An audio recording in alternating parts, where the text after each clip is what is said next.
শ্ৰদ্ধাৰ ৰাইজ, বিগত নিৰ্বাচনত মই প্ৰতিশ্ৰুতি দিছিলো যে আমাৰ ৰাজ্যৰ যুৱক যুৱতীক আমি 2 লাখ চৰকাৰী চাকৰিৰ সুবিধা দিম।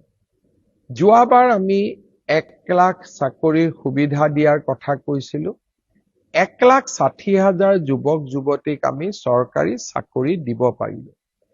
এইবাৰো আমি 2 লাখ ল'ৰা ছোৱালীক কেনেকে চাকৰি দিব পাৰো, কোন বিভাগত কিমান পদ খালী আছে, পদোন্নতিৰ জৰিয়তে নতুনকৈ কিমান পদ সৃষ্টি কৰিব পাৰি, নতুনকৈ কেনেকে বেটেলিয়ন আদি নিৰ্মাণ কৰিব পাৰি, এই কথাবোৰো ইতিমধ্যে আমি আলোচনা আৰম্ভ কৰি দিছো।